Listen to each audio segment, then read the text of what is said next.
Human resource management का lecture number 8 new revise series में आपको again welcome. Human resource planning जो हमारा टॉपिक चल रहा था उसका लास्ट पार्ट नंबर 4 ट्रेनिंग और डेवलपमेंट को आज हम अंडरस्टैंड करेंगे। तो लेक्चर की आज आउटलाइन ये है कि सबसे पहले हम देखेंगे कि ट्रेनिंग और क्या है, डेवलपमेंट क्या है, ट्रेनिंग और डेवलपमेंट में डिफरेंस क्या है, और ट्रेनिंग और डेवलपमेंट की जो नीड है वो क्यों होती है, ज़रूरत क्यों होती है। और उसके बाद हम देखेंगे कि इम्पोर्टेंस क्या है ट्रेनिंग और डेवलपमेंट की, टाइप्स ऑफ ट्रेनिंग क्या है, फॉर्म्स ऑफ ट्रेनिंग क्या है, मेथड्स ऑफ ट्रेनिंग क्या है। एफपीएससी के पेपर को हम ब्रेक करेंगे डिफरेंट पार्ट्स में, उसे स्टडी करके सॉल्व करने की कोशिश करेंगे सेम इस टॉपिक से रिलेटेड क्वेश्चन को। और लास्ट में एक समरी होगी the whole training and development, जो हमने पूरा सारी स्लाइड्स में पढ़ा।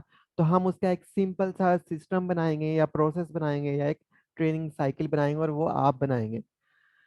दोस्तों सबसे पहले शुरू करते हैं आपने। तो ये सामने एक पेपर है, तो ये वाला क्वेश्चन हम लास्ट में इंशाल्लाह डिस्कस करेंगे। तो जैसे कि हम पढ़ रहे थे कि ह्यूमन रिसोर्स मैनेजमेंट के 4 पिलर्स हैं। गूगल पे भी सर्च करेंगे तो गूगल ने पूरी सर्च में ये आइडेंटिफाई किया कि यही 4 पिलर्स हैं। The first is called HR planning, और बाकी इंशाल्लाह हम आने वाले लेक्चर्स में पढ़ेंगे। और एचआर प्लानिंग फर्दर जो है वो ब्रेक होता है रिक्रूटमेंट में, सिलेक्शन में, हायरिंग में। आज इसका हम लास्ट पार्ट पढ़ने वाले हैं जो काफ़ी ज़्यादा इंपॉर्टेंट है। एचआरपी की दो चीज़ें काफ़ी इंपॉर्टेंट है, रिक्रूटमेंट और दूसरा है ट्रेनिंग और डेवलपमेंट। तो ट्रेनिंग और डेवलपमेंट को आज हम अंडरस्टैंड करेंगे, क्या ये होती है, क्यों की जाती है, बाकी सारी इससे एसोसिएट चीज़ें। तो ट्रेनिंग एंड डेवलपमेंट इसलिए की जाती है कि ताकि जो एम्प्लॉय होता है वो वर्क प्लेस के ऊपर, ऑफिस में बेहतर तरीके से परफॉर्म कर सके। उसके पास जो स्किल्स हैं जो रिक्वायर है वहाँ परफॉर्म करने के लिए, उन स्किल्स को पॉलिश किया जाता है, उसमें उसे मज़ीद ट्रेन किया जाता है ताकि वो बेहतर तरीके से अपना काम जो है वो पूरा कर सके ऑर्गेनाइजेशन में।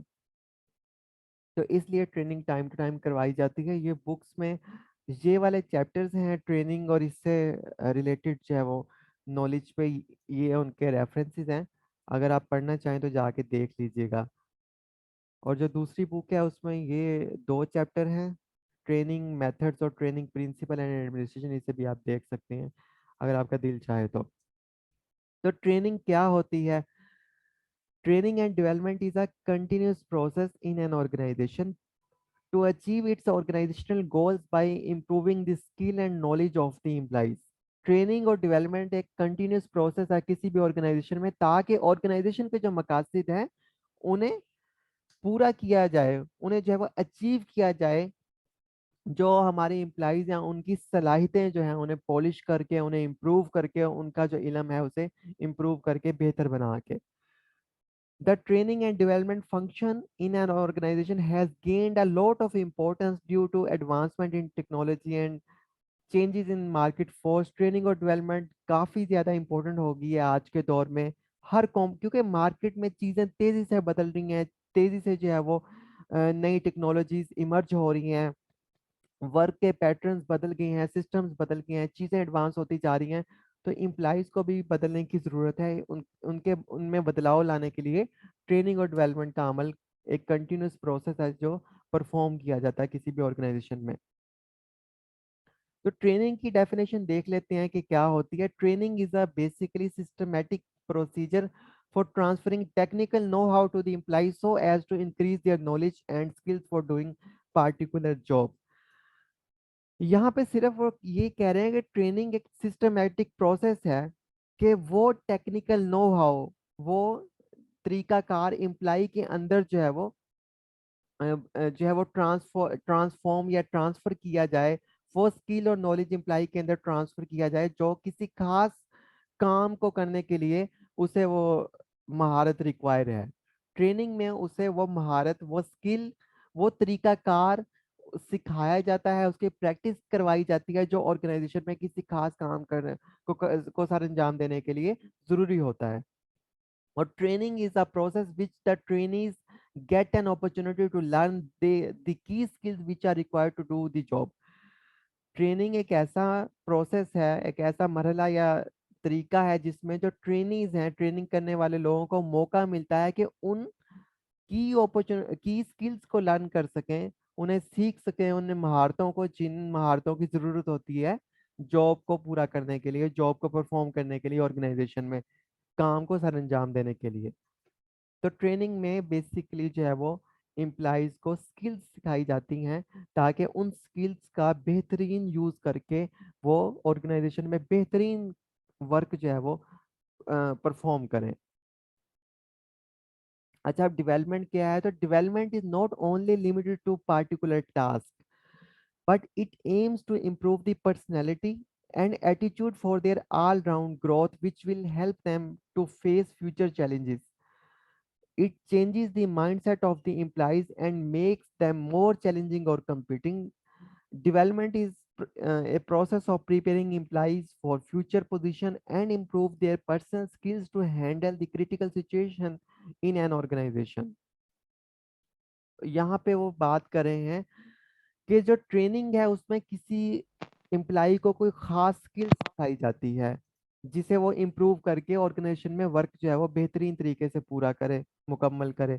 लेकिन डेवलपमेंट में फ्यूचर की जो नीड्स हैं, डेवलपमेंट में बहुत सारी चीज़ें जो है वो उसे सिखाई जाती हैं, उसे जो है वो उसकी इम्प्रूव की जाती हैं, जैसे कि उसकी पर्सनैलिटी, उसका एटीट्यूड, उसका माइंडसेट, उसकी नॉलेज बेस, और ऐसी स्किल्स और ऐसी चीज़ें उसे ट्रांसफॉर्म की जाती हैं डेवलपमेंट के ज़रिए, जो फ्यूचर में या आने वाले अपकमिंग चैलेंजेस में उसके लिए उसे प्रिपेयर कर सकें, उसके लिए उसे जो है वो डिवेल्प कर सकें, उसे इम्प्रूव कर सकें, उसकी उस कॉम्पिटेंसी को, कैपेबिलिटी को। तो सिंपली वो कहते हैं the term development refer to the growth of the individual and preparation for the future.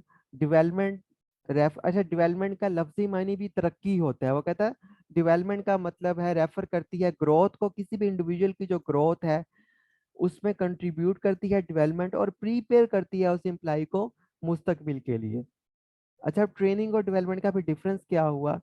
Simple इनका डिफरेंस ये है कि ट्रेनिंग वो प्रोसेस है जिसमें कोई खास स्किल्स जो है वो हासिल की जाती हैं किसी जॉब को परफॉर्म करने के लिए, और डेवलपमेंट वो प्रोसेस है जिसमें कोई एबिलिटी जो है वो गेन की जाती है, जिसमें बहुत प्रेजेंट और फ्यूचर जॉब्स या फ्यूचर जो टास्क होंगे उन्हें इजीली सर अंजाम दिया जा सके।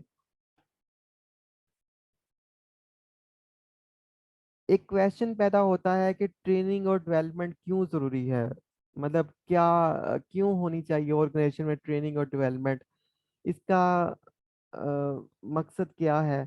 तो देखिए, यहाँ पे टेक्नोलॉजी जो है वो इम्प्रूव, आहिस्ता आहिस्ता इम्प्रूव हो रही है, हर रोज नई नई चीजें आ रही हैं, टेक्नोलॉजी जो है वो डेवलप हो रही है, अपग्रेड हो रही है, टाइम टू टाइम हर साल नई चीजें जो है वो टेक्नोलॉजी में इमर्ज हो जाती हैं, बन जाती हैं। और इस तरह टेक्नोलॉजी जैसे डेवलप और अपग्रेड हो रही है, दुनिया भी जो है वो डेवलप हो रही है और अपडेट हो रही है। तो पेपर में आपने ये चीज़ जरूर लिखनी है कि टेक्नोलॉजी जो है वो टाइम टू टाइम डेवलप भी हो रही है, अपग्रेड भी हो रही है, और दुनिया भी जो है वो डेवलप हो रही है और अपडेट हो रही है। हर रोज चीज़ें जो है वो तेजी से इम्प्रूवमेंट से बेटरमेंट, और बेटरमेंट से एडवांसमेंट की तरफ जा रही हैं। तो जब टेक्नोलॉजी अपग्रेड और डेवलप हो रही है, दुनिया डेवलप और अपडेट हो रही है, चीज़ें इम्प्रूव से बेटर हो रही हैं, बेटर से एडवांस हो रही हैं, तो किसी ऑर्गेनाइजेशन में कोई इम्प्लाई काम कर रहा है तो वो वैसे का वैसा ही रहना चाहिए जैसे वो भर्ती हुआ था, वो वैसे का वैसा ही रहना चाहिए जैसे को वो 5 साल 10 साल पहले था। जब हर चीज़ अपग्रेड अपडेट हो रही है, बदल रही है, तो इम्प्लाई को भी जो है वो हर चीज डेवलप हो रही है, तो इम्प्लाई को भी डेवलप होने की, अपग्रेड होने की, अपडेट होने की जरूरत है। ये 3 लफ्ज याद रख लें मेरे के, इम्प्लाई को भी अपग्रेड, अपडेट और डेवलप होने की जरूरत है टाइम और समय के साथ साथ, वरना जो है वो इम्प्लाई बहुत पीछे रह जाएगा, फ्यूचर में आने वाले चैलेंजेस का वो मुकाबला नहीं कर सकेगा। इसलिए ये लफ्ज जो है वो ट्रेनिंग या डेवलपमेंट इसलिए कहा जाता है कि फ्यूचर में इम्प्लाई को डेवलप होने की जरूरत है फ्यूचर के चैलेंजेस को पूरा करने के लिए। तो अपग्रेड अपग्रेड अपडेट और डेवलप होने की जरूरत है किसी भी इम्प्लाई को, ताकि वो फ्यूचर की जो जॉब रिक्वायरमेंट्स होंगी, चैलेंजेस होंगे, उनका कंपटीशन कर सके, मुकाबला कर सके, उन्हें पूरा कर सके इजीली। तो इसलिए ट्रेनिंग और डेवलपमेंट का अमल जो है वो ऑर्गेनाइजेशन में परफॉर्म किया जाता है। और इसमें ट्रेनिंग और डेवलपमेंट में मुख्तलिफ स्किल्स को अपग्रेड अपडेट किया जाता है, डेवलप किया जाता है मुख्तलिफ स्किल्स को, और नॉलेज को भी अपडेट किया जाता है, अपग्रेड किया जाता है, और लर्निंग और डेवलपमेंट का प्रोसेस परफॉर्म किया जाता है ट्रेनिंग में, जिसके ज़रिए आपकी नॉलेज, आपकी स्किल्स, आपकी एबिलिटीज़, आपकी कैपेबिलिटीज़, आपका माइंडसेट, आपकी पर्सनैलिटी बेहतर से जो है वो बेस्ट होती है, और फ्यूचर में जो है वो ये चीज़ें आपको हेल्प करती हैं ऑर्गेनाइजेशन की परफॉर्मेंस में बेहतर तरीके से कंट्रीब्यूट करने में। तो जैसे यहाँ पे अगर मैं आपको एग्जांपल दूं, जैसे मैंने बताया था पहले भी कि माइक्रोसॉफ्ट ऑफिस 2003 में हुआ करता था, तो फ्यूचर में तो इस तरह जो अब जो इस पे काम कर रहा है इस वर्जन पे, तो अब तक 2020 का वर्जन आ चुका है, तो जो एम्प्लॉई है जैसे ही कोई नई चीज़ आती है तो उसके लिए उसे तैयार रहना पड़ेगा हर नए वर्जन के लिए। अब जो इस पे स्टक हुआ हुआ है इतने सालों से, तो वो नई टेक्नोलॉजीज का चीज़ों को कैसे सामना करेगा। इस तरह जैसे गाड़ियां हैं अब मूव हो रही हैं 2030 तक पूरी दुनिया में ईवी की तरफ, इलेक्ट्रिक व्हीकल्स की तरफ, एक मैकेनिक जो है वो वैसा ही रहता है, अपने आप को डेवलप नहीं करता, अपग्रेड नहीं करता, अपडेट नहीं करता, और वो वैसा ही है जैसा जो है वो मेहरान गाड़ी बनाने के लिए उसे ट्रेन किया गया है। तो फिर वो फ्यूचर में इलेक्ट्रिक व्हीकल्स कभी भी नहीं बना पाएगा, तो उसे टाइम टू टाइम नई टेक्नोलॉजी सीखनी होगी, उसके लिए जो है उन टूल्स को, उन स्किल्स को उसे हासिल करना होगा, ताकि फ्यूचर में वो इलेक्ट्रिक व्हीकल्स भी बना सके। जैसे फोन से जो हैं एवेल्युएट हो रहे हैं, और नई से नई टेक्नोलॉजी हर साल आती है, तो जो हार्डवेयर इंजीनियर्स हैं, हार्डवेयर टेक्नीशियंस हैं, सॉफ्टवेयर इंजीनियर्स हैं, उन्हें भी नई टेक्नोलॉजीज का मुकाबला करने के लिए, सामना करने के लिए, अपने प्रोडक्ट्स को बेहतर करने के लिए जो है वो नई स्किल्स, नया नॉलेज, मजीद लर्निंग और डेवलपमेंट करनी होगी ट्रेनिंग और डेवलपमेंट के अंडर, ताकि वो नई जो मुस्तकबिल के चैलेंजेस हैं, टेक्नोलॉजी हैं, उनका मुकाबला कर सके। तो इसलिए ट्रेनिंग और डेवलपमेंट ज़रूरी है। ये लिंक्डइन की एक रिपोर्ट है, वो कहते हैं कि 94% ऑफ एम्प्लॉइज जो है वो उस कंपनी में काम करना चाहते हैं जो उनकी ग्रोथ के ऊपर जो है वो इन्वेस्ट करे, उनकी ग्रोथ पे जो है वो जो है इन्वेस्ट करे। और एक खास मैं यहाँ पे एग्जांपल देना चाहता हूँ आपको। जैसे मैंने आपको अभी पीछे बताया कि दुनिया जो है वो डेवलप हो रही है, टेक्नोलॉजी डेवलप हो रही है, अपग्रेड हो रही है, अपडेट हो रही है। तो यहाँ पे जो है कि अगर मैं आपको एग्जांपल इसकी एक दूं, जैसे फाइनेंस है, आपने फाइनेंशियल मैनेजमेंट पढ़ी है, तो फाइनेंशियल मैनेजमेंट जो है उसमें हम बिजनेस के ऊपर ज़्यादा से ज़्यादा इन्वेस्टमेंट करते हैं, ताकि ज़्यादा हम इन्वेस्टमेंट करें बिजनेस के ऊपर, और बिजनेस ज्यादा ग्रो करे। जितनी हम बिजनेस में कम इन्वेस्टमेंट करेंगे उतना बिजनेस कम ग्रो करेगा। तो यहाँ पे लिंक्डइन में भी जो उसने रिपोर्ट रिसेंटली एक पब्लिश की कुछ साल पहले, उसमें एम्प्लॉइज ये कहते हैं हम उन कंपनीज में काम करने को प्रेफर करेंगे जो हमारी ग्रोथ के ऊपर इन्वेस्ट करें। 94% एम्प्लॉइज का ये मानना है। और जैसे मैंने अभी आपको एग्जांपल दी कि जो फाइनेंशियल मैनेजमेंट है उसमें हम ज्यादा से ज्यादा फाइनेंशियल इन्वेस्टमेंट करते हैं ताकि ज्यादा प्रॉफिट रिटर्न हमें मिले। तो हमने शुरू में जब ह्यूमन रिसोर्स मैनेजमेंट पढ़ी थी, तो हमने एचआर में जो लोग हैं उन्हें एक रिसोर्स माना था। हमने ये माना था कि जैसे फाइनेंशियल रिसोर्स होते हैं बिजनेस को चलाने के लिए, जैसे टेक्नोलॉजिकल रिसोर्सेज होते हैं बिजनेस को चलाने के लिए, तो सेम ऐसे ही ऑर्गेनाइजेशन को चलाने के लिए ह्यूमन रिसोर्सेज होते हैं। तो आप ये देखें, जरा आप सोचें, यहाँ पे थोड़ा सा पास करें आप अपने माइंड को रोक के सोचें कि हम फाइनेंशियल जो रिसोर्सेज होते हैं, बिल्डिंग्स होगी, एसेट्स हो गए, कैपिटल एक्सपेंडिचर्स हो गए, हम कितनी इन्वेस्टमेंट करते हैं, कंपनी के प्लांट्स नहीं लगाते हैं, तो हम इतनी सारी चीज़ों के ऊपर फाइनेंशियल इन्वेस्टमेंट्स करते हैं ताकि कंपनी ग्रो करे, डेवलप हो, अपडेट हो, अपग्रेड हो, ज्यादा रिटर्न आए हमें ज्यादा। अच्छा, एक तो हम ये फाइनेंशियल इन्वेस्टमेंट्स करते हैं। अच्छा, टेक्नोलॉजिकल रिसोर्सेज जो किसी भी ऑर्गेनाइजेशन को आगे ले जाने के लिए नहायत अहम किरदार अदा करते हैं। आप जरा सोचें कि हम टेक्नोलॉजी के ऊपर कितना इन्वेस्टमेंट करते हैं। हम टेक्नोलॉजी को अपग्रेड करते हैं, डेवलप करते हैं, ज्यादा से ज्यादा नई टेक्नोलॉजीज लाते हैं ऑर्गेनाइजेशन में, जैसे कंप्यूटर बेस्ड टेक्नोलॉजीज हैं, नए नए सिस्टम्स लाते हैं, नए नए सर्वर्स लाते हैं, सॉफ्टवेयर लाते हैं। हम ये समझते हैं कि जितनी बेहतरीन टेक्नोलॉजी होगी ऑर्गेनाइजेशन के पास, उतनी ज्यादा ऑर्गेनाइजेशन ग्रो करेगी। तो किसी भी ऑर्गेनाइजेशन को चलाने के लिए फाइनेंशियल रिसोर्सेज इंपॉर्टेंट होते हैं, तो हम बहुत इन्वेस्टमेंट वहां करते हैं। सेकंड नंबर पे टेक्नोलॉजिकल रिसोर्सेज इंपॉर्टेंट होते हैं, तो हम वहां भी बहुत इन्वेस्टमेंट करते हैं। तो जब HRM में हमने मान लिया है कि ह्यूमन भी रिसोर्सेज हैं ऑर्गेनाइजेशन को चलाने के लिए, तो क्या उनके ऊपर इन्वेस्टमेंट नहीं होनी चाहिए? तो यहाँ पे ह्यूमन भी जो रिसोर्सेज हैं उनके ऊपर इन्वेस्टमेंट होनी चाहिए, बहुत ज्यादा इन्वेस्टमेंट होनी चाहिए, ताकि वो बहुत ज्यादा डेवलप हो, उनका माइंडसेट जो है वो बहुत ज्यादा ग्रो करे। तो इसीलिए सेम दूसरे रिसोर्सेज की तरह HRM में इंसानों के ऊपर भी इन्वेस्टमेंट की जाती है। इन्हें ह्यूमन एसेट्स माना जाता है, ह्यूमन रिसोर्सेज को ह्यूमन एसेट कहा गया है HRM में, ताकि ये अगर इनकी इन्वेस्टमेंट इनके माइंड पे की जाती है, जो यहाँ इम्प्लाइज हैं उनके माइंड पे इन्वेस्टमेंट की जाती है, ताकि उनका माइंड जो है वो नई कैपेबिलिटी स्किल्स को जो है वो अडॉप्ट कर सके, ऑर्गेनाइजेशन बेहतरीन तरीके से जो है वो परफॉर्म कर सके। और वो इन्वेस्टमेंट कैसे की जाती है? उसका एक ही तरीका है, ट्रेनिंग एंड डेवलपमेंट के जरिए। ट्रेनिंग एंड डेवलपमेंट के डिफरेंट प्रोग्राम्स, डिफरेंट तरीके जो है वो लॉन्च किए जाते हैं। इन तरीकों से जो है वो इन्वेस्टमेंट होती है उनके माइंड सेट पे, और माइंड सेट उनका इन्हेंस होता है, ग्रो करता है, इंप्रूव होता है, और वो इन रिजल्ट जो है वो कंपनी के लिए इंप्रूवमेंट और ग्रोथ का सबब बनते हैं। तो इसे हम कह सकते हैं, ये टर्म है इन्वेस्टमेंट इन पीपल। तो इन्वेस्टमेंट इन पीपल ये मैंने आज ही लिखी है, तो आपने जो है वो पेपर में अगर आ जाता है तो आपने इस तरह यहाँ पे लिखना है कि जो एज ट्रेनिंग और डेवलपमेंट एक तरह का तरीका है जिसमें हम इन्वेस्टमेंट करते हैं पीपल पे, लोगों पे हम इन्वेस्टमेंट करते हैं। तो it is a investment in people. और मज़े की बात मैं बताऊं आपको, तो इस बुक में ये दिया हुआ है आर्टिकल, सॉरी यहाँ पे पेज दिया हुआ है, आप ये पढ़ सकते हैं जाके, और इंटरनेट पे भी पढ़ सकते हैं। तो investor in people, investor in people के नाम से एक हुकूमती इदारा था बरतानिया का, 2017 तक 90s में वो बना था। तो ये इन्वेस्टर इन पीपल जो है ये डिफरेंट ऑर्गेनाइजेशन, यहाँ पे हम पढ़ लेते हैं, investor in people is a recognition that an organization look to improve performance and release objectives through the management and development of its people। जैसे हम हर साल देखते हैं ना रैंकिंग के, किसी और पाकिस्तान में सबसे ज्यादा माली इन्वेस्टमेंट किस कंपनी ने की है, फिर हम देखते हैं कि टेक्नोलॉजिकल इन्वेस्टमेंट सबसे ज्यादा किस कंपनी ने दुनिया में किया, हम कहते हैं गूगल ने की है, फेसबुक ने किया, माइक्रोसॉफ्ट ने किया, इस तरह।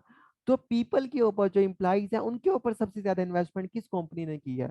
तो इस तरह से एक इदारा बना जो इस चीज को जज करता था, एनालाइज करता था कि इन्वेस्टर इन पीपल कौन है सबसे ज्यादा, तो फिर वो उन्हें डिफरेंट रिकग्निशन देता था, मतलब जैसे प्लाटिनियम, सिल्वर, डिफरेंट मेंबरशिप देता था, जो एवेल्युएट करता था पूरे यूके में। और ये इतना ज्यादा पॉपुलर हुआ, ये हुकूमती इदारा था यूके की गवर्नमेंट का, जिसका प्रोजेक्ट था इन्वेस्टर इन पीपल, कि कौन कौन सी ऑर्गेनाइजेशन सबसे ज्यादा अपने लोगों पे जो है वो इन्वेस्ट करती है, कौन सी कंपनी, फर्म, ऑर्गेनाइजेशन। तो फिर ये बदले में हर साल उन्हें अवार्ड देते थे, उनकी रैंकिंग करते थे। अभी भी ये मौजूद है, और ये पूरी दुनिया भर में जो इन्वेस्टमेंट करते हैं लोग पीपल्स के ऊपर, कंपनीज या ऑर्गेनाइजेशन, तो उनकी ये रिकग्निशन करते हैं, और उन्हें रिकग्निशन सर्टिफिकेट देते हैं। अगर अक्सर आप यूके की यूनिवर्सिटीज, यूके के डिपार्टमेंट्स की अगर वेबसाइट्स खोलें, तो वहाँ पे नीचे लिखा होगा कोने में ऐसे यहाँ पे इन्वेस्टर इन पीपल। तो इसका यही मतलब है कि वो कहते हैं कि हम अपने इम्प्लाइज या हम लोग जो अपने जो हमारे काम कर रहे हैं, हम उनके ऊपर भी इन्वेस्टमेंट करते हैं ना, हम सिर्फ एसेट्स के ऊपर, बाकी चीज़ों पे नहीं, बल्कि पीपल्स के ऊपर भी इन्वेस्टमेंट करते हैं। तो इस तरह के नए नए स्ट्रक्चर्स दुनिया में डेवलप हो रहे हैं। तो इस तरह की चीज़ें अगर पाकिस्तान में भी हों, तो फिर ही हम इम्प्रूव कर सकते हैं। तो पेपर में अगर आए तो आपने ये इसकी एग्जाम्पल इन्वेस्टर इन पीपल की ज़रूर देनी है। इस पेज को स्टडी कर सकते हैं, इसकी ये वेबसाइट आप जाके व्यू कर सकते हैं एटलीस्ट। और इन्वेस्टमेंट इन पीपल होती है ट्रेनिंग और डेवलपमेंट के जरिए। और खास तौर पे इसे भी जो है वो, जैसे टेक्नोलॉजिकल और फाइनेंशियल रिसोर्सेज में हम बहुत पैसे लगाते हैं, तो पीपल के ऊपर भी हमें लगाने चाहिए।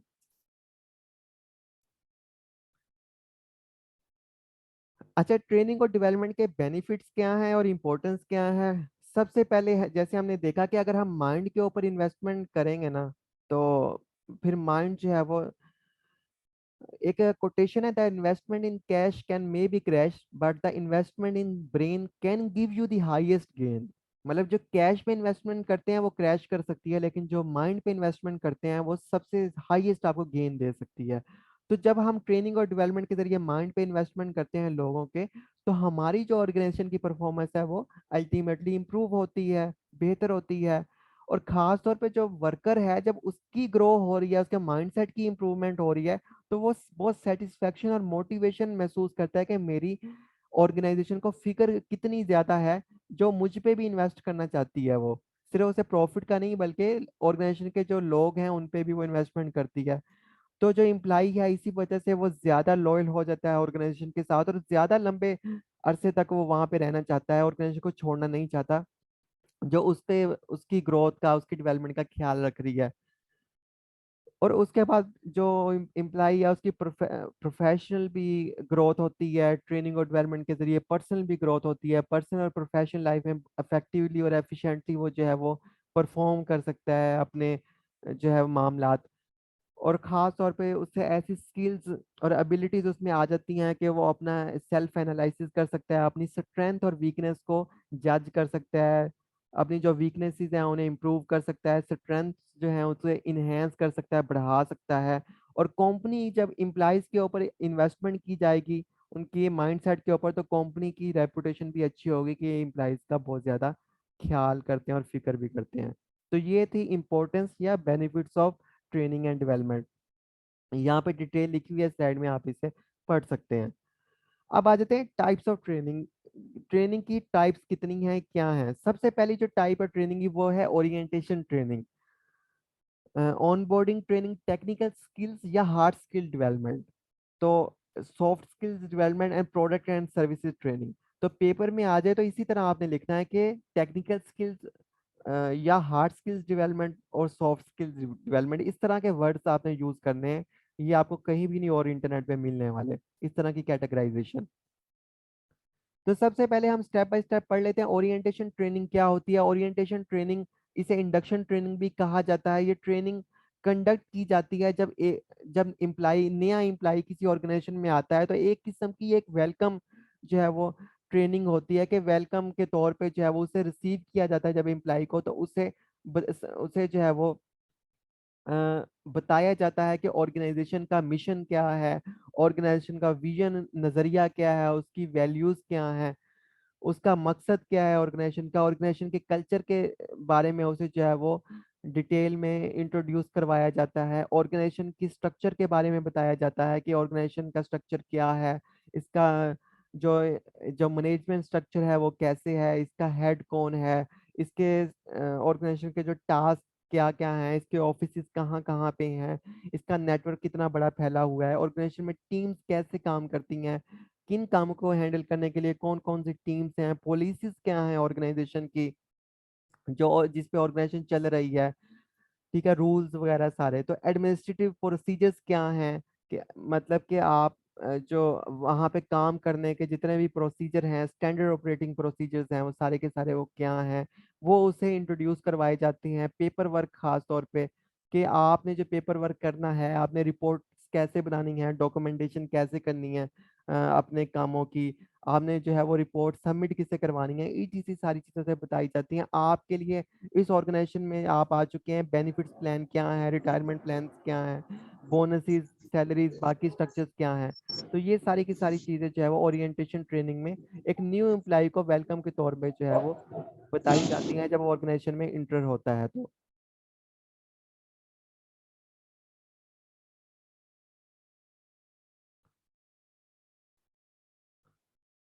तो ये कहलाती है ओरिएंटेशन ट्रेनिंग।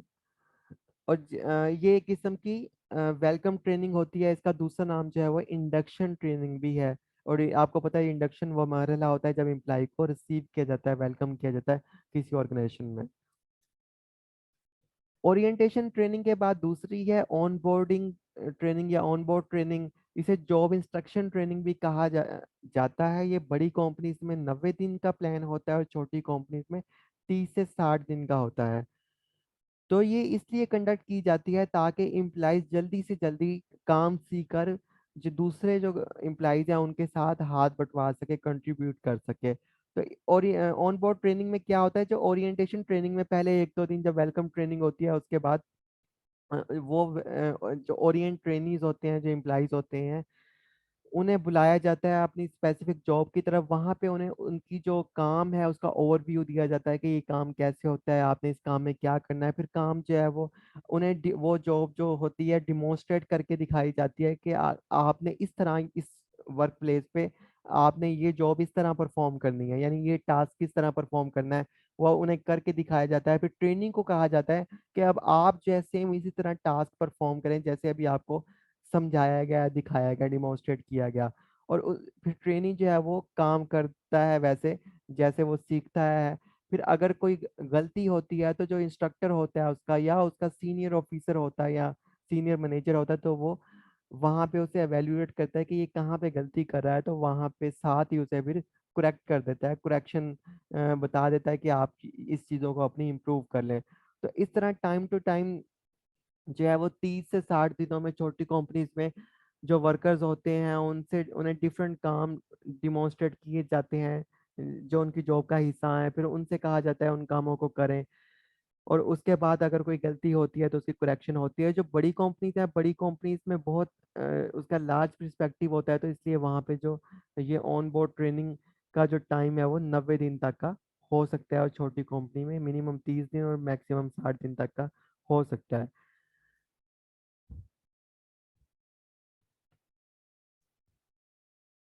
और तीसरी किस्म की जो ट्रेनिंग है वो है टेक्निकल स्किल्स या हार्ड स्किल्स डेवलपमेंट। बेहतर ये होगा कि अगर आप इसे कहें हार्ड स्किल्स डेवलपमेंट। इसमें यह है कि आप जो एम्प्लॉई है वो अपना नॉलेज भी इन्हेंस करता है, बढ़ाता है, और अवेयरनेस भी जो है वो उसकी इंक्रीज होती है। हार्ड स्किल्स में कौन कौन सी स्किल्स आ जाती हैं, जैसे एडवांस कंप्यूटर स्किल्स होगी, ये सारी हार्ड स्किल्स में आ जाती हैं। सेल्स और मार्केटिंग की स्किल्स होगी, और अकाउंटिंग और फाइनेंस की स्किल्स होगी, ये सारी जो है वो हार्ड स्किल्स डेवलपमेंट में आ जाती हैं। तो सबसे पहले एडवांस कंप्यूटर स्किल्स की अगर बात करें तो जैसे कि ग्राफिक डिजाइनिंग है, तो ये एडवांस कंप्यूटर स्किल्स में आ जाती है। Network management advance computer skills में आ जाती है। डिफरेंट कोडिंग लैंग्वेजेस होगी, वेबसाइट को डेवलप करना, सॉफ्टवेयर बनाना, एप्लीकेशंस को बनाना, ये सारी की सारी हार्ड स्किल्स कहलाती हैं। तो जैसे सेल्स और मार्केटिंग है, तो सेल्स और मार्केटिंग के जो कोर्सेज हैं वो करवाए जाते हैं कंपनीज में। जो मार्केटिंग वाले डिपार्टमेंट के लोग होते हैं उन्हें तो कैसे लोगों को कैप्चर करना है, कैसे चीज़ों को बेचना है, कैसे मार्केटिंग परफॉर्म करनी है, कैसे सेगमेंट्स को जाके कवर करना है। तो इस तरह ये सारी हार्ड स्किल्स डेवलपमेंट में आ जाता है। और इस तरह अकाउंटिंग एंड फाइनेंस वाले जो लोग होते हैं उन्हें सिखाया जाता है टैक्सेशन मैनेजमेंट कैसे करनी है, कंपनी के स्पेसिफिक अकाउंट्स कैसे बनाने हैं, उन अकाउंट्स को हैंडल कैसे करना है, मेंटेन कैसे करना है। अकाउंट्स एंड ऑडिट जो है वो उससे उसके जो प्रोसीजर्स हैं उससे रिलेटेड उन्हें ट्रेनिंग दी जाती है। तो इस तरह की जितनी भी ट्रेनिंग जो किसी भी एरिया में, स्पेसिफिक एरिया में उसकी स्किल्स को इम्प्रूव करती हैं, इन्हेंस करती हैं, उस पार्टिकुलर एरिया में उस स्पेसिफिक नॉलेज को बढ़ाती हैं। चाहे वो ग्राफिक्स का एरिया हो, नेटवर्क मैनेजमेंट का हो, सॉफ्टवेयर डेवलपमेंट का हो, ऐप डेवलपमेंट का हो, कि अकाउंटिंग का हो, टैक्सेशन का हो। तो इस तरह की ट्रेनिंग कहलाती है हार्ड स्किल्स डेवलपमेंट या टेक्निकल स्किल्स डेवलपमेंट, कोई भी आप इसे नाम दे सकते हैं। और दूसरी है सॉफ्ट स्किल्स डेवलपमेंट। इसमें जो आपकी सॉफ्ट स्किल्स हैं उन्हें इम्प्रूव किया जाता है, जैसे कि communication skills, personality development. Communication skill मतलब आपका एटीट्यूड, आपका बोलने का तरीका, दूसरों से बातचीत करने का तरीका, उसे जो है वो इम्प्रूव किया जाता है। तो कम्युनिकेशन जो स्किल्स हैं उसमें आपकी पर्सनैलिटी को, आपके एटीट्यूड को, बिहेवियर को, आपके जो है वो डीलिंग को इम्प्रूव किया जाता है किसी भी ऑर्गेनाइजेशन में। जैसे कि खासतौर पे आप मोबाइल कंपनीज की अगर बात करें तो वहाँ पे जब वो फ़ोन पे हेल्पलाइन पे बात करते हैं तो बहुत अच्छे अंदाज में बात करते हैं। इस तरह बैंक्स की टीम्स बहुत अच्छे अंदाज में बात करती हैं। तो उन्हें कम्युनिकेशन की ये जो स्किल्स है वो सिखाई जाती हैं, आपने कस्टमर से किस तरह बात करनी है, बिहेव कैसे करना है। इस तरह इस चीज़ों से, कम्युनिकेशन स्किल्स को इम्प्रूव करने से उनकी पर्सनैलिटी भी डेवलप होती है जो एम्प्लॉइज होते हैं। तो प्रॉब्लम सॉल्विंग कैसे करनी है, ऑर्गेनाइजेशन में मुख्तलिफ मसले हो जाते हैं, उन मसलों का सोल्यूशन कैसे निकालना है, डिफरेंट प्रॉब्लम्स का सामना करना पड़ सकता है एम्प्लॉइज को, उनको हैंडल कैसे करना है, टैकल कैसे करना है, कंटीजेंट या इमरजेंसी सिचुएशन में संभालना कैसे है मामलात को, ये सारी की सारी प्रॉब्लम सॉल्विंग स्किल्स सिखाई जाती हैं एम्प्लॉइज को इस जो है वो सॉफ्ट स्किल्स डेवलपमेंट के अंडर। और टीम के साथ मिलकर आपने कैसे काम करना है, टीम वर्क के साथ कोलैबोरेट करके एनर्जीज को जो है वो एनर्जी में कन्वर्ट करके आपने कैसे बेहतरीन परफॉर्म करना है। तो ये बजाय अकेले अकेले हर बंदे की अलग डगर नहीं, बल्कि टीम के साथ हाथ मिला के हैंड होल्डिंग करके आपने कैसे मिल के काम करना है, ताकि एक गोल को एक टाइम में मिल के जल्दी से अचीव किया जा सके। तो ये सारा टीम वर्क में सिखाया जाता है। टाइम मैनेजमेंट कैसे करनी है, टाइम का बेहतरीन यूजेज कैसे करना है, टाइम को सेव कैसे करना है, मिनिमम टाइम में मैक्सिमम एफिशिएंसी कैसे लेके आनी है, कम से कम टाइम में मैक्सिमम गेन आपने आउटपुट का कैसे करना है। तो ये टाइम मैनेजमेंट में सारा ट्रेन किया जाता है, और ये आता है under the soft skills development. और लीडरशिप ट्रेनिंग भी दी जाती है, और लीडरशिप का कॉन्सेप्ट बहुत ज़्यादा मैनेजमेंट में यूज हो रहा है कि आप एम्प्लॉयज को एक लीडर की तरह ट्रीट करें, आप बॉस की तरह ट्रीट ना करें। जैसे यहाँ पे बॉस देखें, उसे एम्प्लॉयज जो है वो मिलकर खींच रहे हैं, और बॉस जो है वो सवार हुआ हुआ है, तो हुक्म दे रहा है और एम्प्लॉयज उसे लेके जा रहे हैं। तो जो लीडर है वहां पे लीडर खुद सबसे पहले आगे बढ़ के जो है वो एम्प्लॉयज के साथ हाथ बंटवा रहा है, और सारे मिलके जो बिजनेस है उसे आगे लेके जा रहे हैं, और सबसे जो आगे लीड कर रहा है वो इनका सरबराह है, लीडर है। तो बाकी एम्प्लॉयज भी मोटिवेट हो रहे हैं कि हमारा जो लीडर है वो आगे बढ़ के जो है वो सबसे पहले हमारे साथ जो है वो लेके ऑर्गेनाइजेशन को आगे बढ़ा है। तो इस तरह आप लोगों से काम करवाएं कि लोग आपका हुक्म ना माने, बल्कि लोग आपसे इंस्पायर हों, आपको फॉलो करें, आपकी बात जो है वो बगैर ऑर्डर के माने, आपके जो है वो बजाय आप हुक्म दें और उसे वो मजबूरी में माने, तो बल्कि वो दिल से आपकी जो है वो बात को फॉलो करें। तो इस तरह का इम्पैक्ट जो है वो जो हायर एग्जीक्यूटिव ऑफिसर्स होते हैं ऑर्गेनाइजेशन में, इस तरह का इम्पैक्ट होना चाहिए नीचे वाले एम्प्लॉइज पे, कि वो आपसे इस तरह इंस्पायर हों। तो ये सारी लीडरशिप के जो लेसन्स हैं, क्वालिटीज़ हैं, ये सॉफ्ट स्किल्स डेवलपमेंट में सिखाई जाती हैं। जो कंपनी के एग्जीक्यूटिव लोग होते हैं, ऑफिसर्स होते हैं, बड़े बड़े जो होते हैं, जो चेयरमैन वगैरह होते हैं, वाइस प्रेसिडेंट्स, डायरेक्टर्स वगैरह, उन्हें इस तरह से। तो ये चौथी किस्म होगी सॉफ्ट स्किल्स डेवलपमेंट। और लास्ट हम जो ट्रेनिंग की टाइप पढ़े हैं वो है product and services training. Product and services training में कोई नई products time to time launch होती रहती हैं कंपनीज की, तो उनके बारे में अपने एम्प्लॉयज़ को आगाह किया जाता है कि ये प्रोडक्ट्स के ये फीचर हैं, ये क्वालिटीज हैं, इस तरह ये प्रोडक्ट फंक्शन करती है। तो ये आपने इस तरह से कस्टमर को टीच और गाइड करना है कि इस प्रोडक्ट के हवाले से कि हम नई ये चीज़ लेके आए हैं, लॉन्च करें, जैसे मोबाइल फोन्स वगैरह लॉन्च होते हैं। तो फिर जो उसके जो मुख्तलिफ शोरूम, जैसे गाड़ियाँ लॉन्च होती हैं, मोबाइल फ़ोन, तो उसके जो मुख्तलिफ फीचर्स होते हैं शोरूम्स पे, जो एम्प्लॉइज होते हैं आउटलेट्स पे, ऑफिशियल पे, वो डिस्क्राइब करते हैं कस्टमर को कि सर इसमें ये न्यू फीचर्स हैं, ये क्वालिटी है इस नए वर्जन में, ये इम्प्रूवमेंट है, इस तरह से।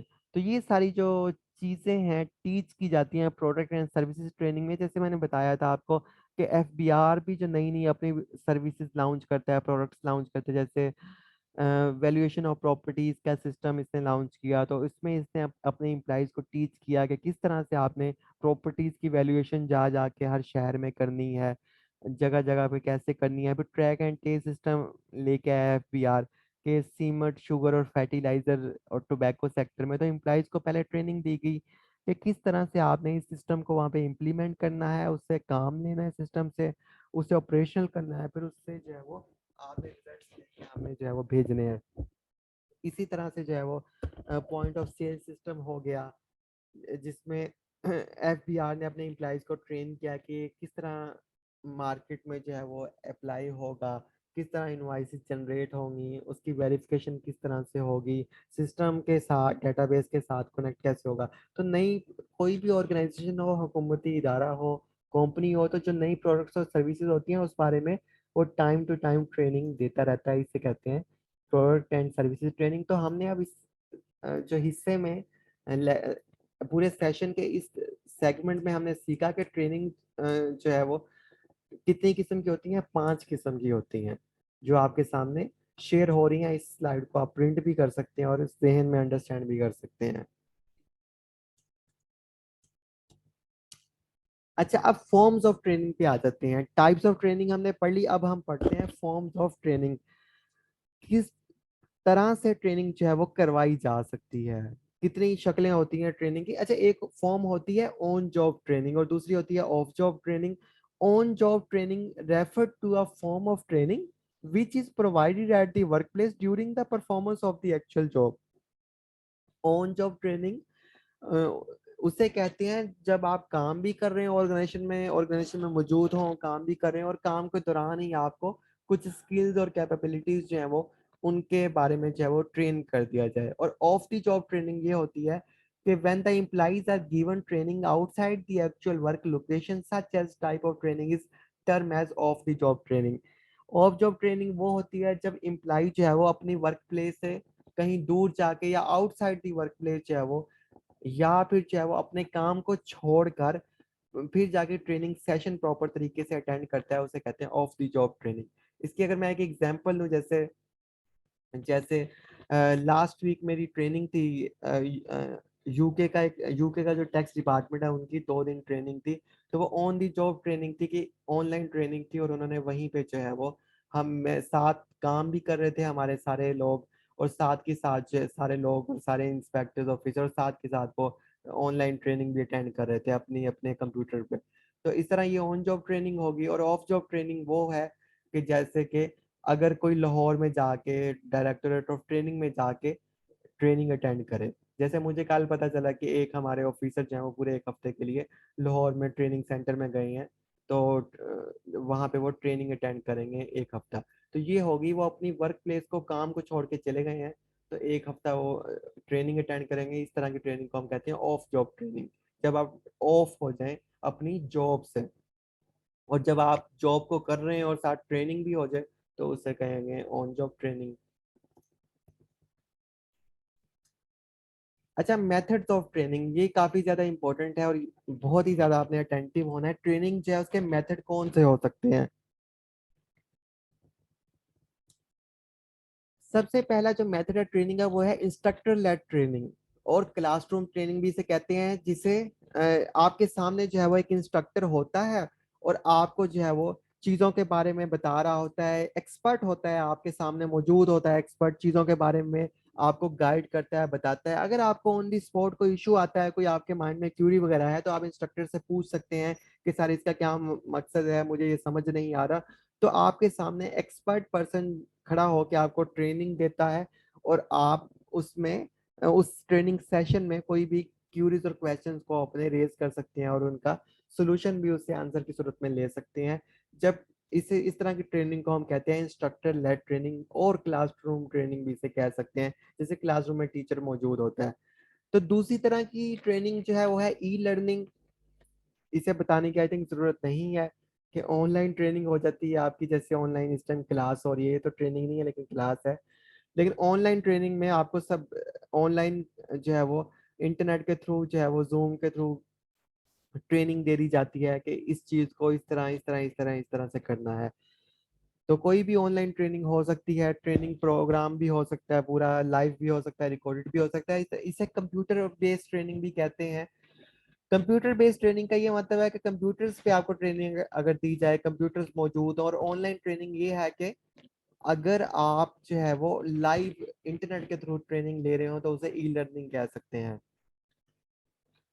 और तीसरी किस्म की जो ट्रेनिंग है वो है मेंटरिंग एंड कोचिंग।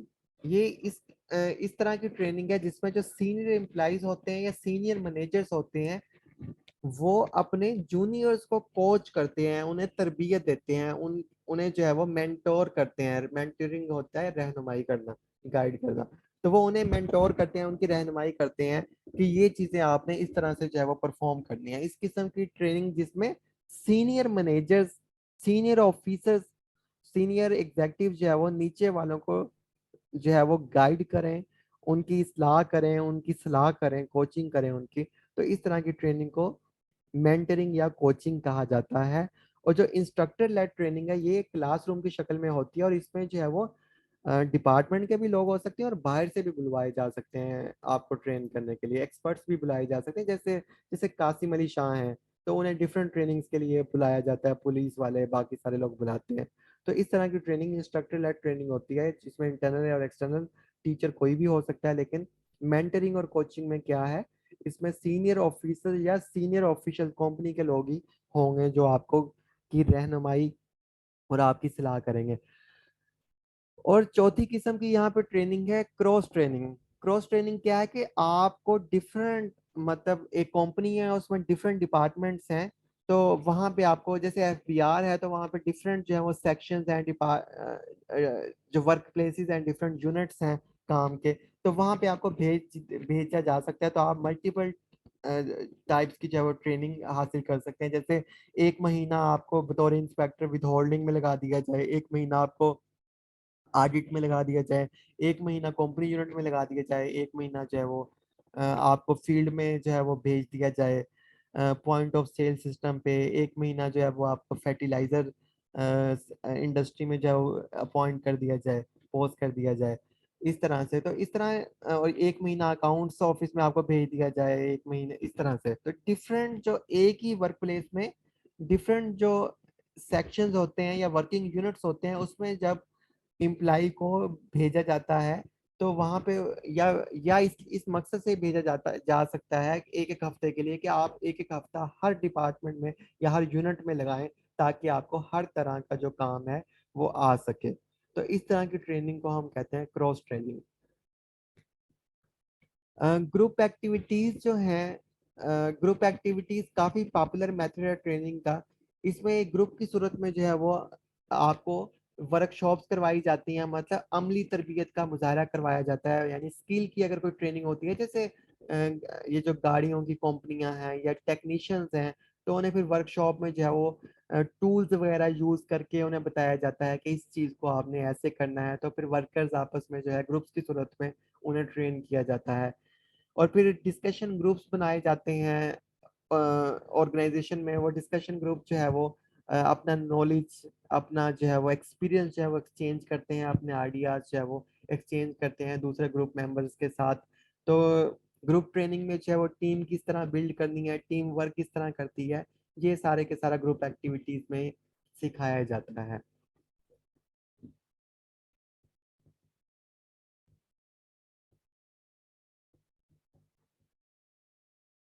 और लास्ट जो मेथड है वो है केस स्टडीज मेथड। ये काफी ज्यादा पॉपुलर है। केस स्टडीज में ये है कि केस स्टडीज जो है काफी जबरदस्त और पॉपुलर मेथड है ट्रेनिंग का। इसमें जो रियल टाइम केसेस होते हैं ना, देखें, बजाय आपकी ऑर्गेनाइजेशन कोई खुद गलती करे, गलती करके उसका खुमियाजा भुगते और सीखे, तो हम क्यों ना वो सीख जो है दूसरे लोगों की गलतियों से ले लें। अगर दूसरे कुछ लोग हैं या दूसरी कुछ ऑर्गेनाइजेशन या कंपनीज ने ऑलरेडी वो गलती की है, तो हमें अच्छा और समझदार इंसान ये है कि जो दूसरों की गलती से सीखे, ना कि अपनी गलती से सीखे। ठीक है। तो इस केस स्टडीज में ऑर्गेनाइजेशन को, जो सेम दूसरी तरह की ऑर्गेनाइजेशन होती हैं जो सेम तरह की गलतियां करती हैं, तो वो उनकी केस स्टडीज पढ़ाई जाती हैं, यानी उनके केसेस की स्टडी करवाई जाती है कि इन ऑर्गेनाइजेशन ने इस स्टेप पे ये गलती की है। एक एग्जांपल के तौर पे आपको बताऊं, जैसे कि नोकिया है। नोकिया है तो नोकिया की केस स्टडी पढ़ाई जाती है। जैसे दूसरी कंपनीज को, जैसे ओप्पो फोन है या वीवो है, तो वो बैठ के नोकिया की केस स्टडी पढ़ेंगे कि किस तरह नोकिया जो है वो डीफेम हुआ, किस तरह उसकी मार्केट गिरी, किस तरह जो है वो सैमसंग की मार्केट जो है वो गिर रही है, किस तरह वो सैमसंग अनपॉपुलर हो रहा है। या फिर अगर वीवो या ओप्पो सक्सेसफुल हो रहा है, तो उसके पीछे क्या रीजंस हैं, उसमें उसकी क्या स्ट्रेटजीज हैं, टेक्निक्स हैं, जिसकी वजह से क्या पॉलिसीज हैं जिसकी वजह से वो ओप्पो वीवो सक्सेसफुल हो रहा है दुनिया भर में। तो इस तरह जो रियल टाइम केस स्टडीज हैं सक्सेस की और फेलियर की, सेम टाइप की दूसरी कंपनीज की या ऑर्गेनाइजेशन की, वो सिखाई जाती हैं इसमें केस स्टडीज मेथड में। और वो बताई जाती हैं ताकि हमारी ऑर्गेनाइजेशन ये गलती ना करे। तो इसे कहते हैं case study method.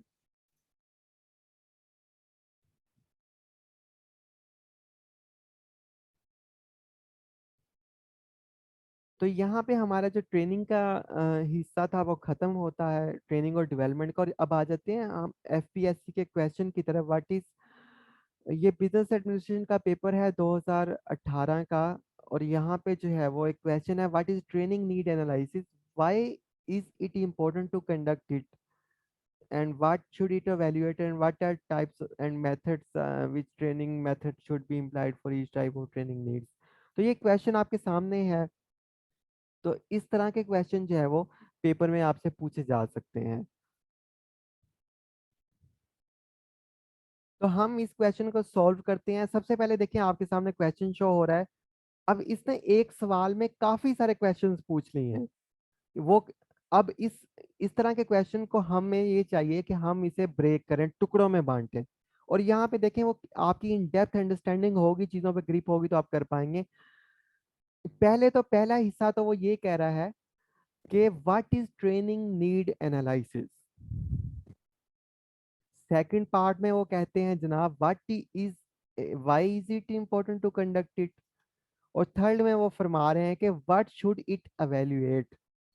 Training need analysis क्या है और ये इम्पोर्टेंट क्यों है कि ट्रेनिंग नीड एनालिसिस को कंडक्ट किया जा सके या कंडक्ट किया जाए।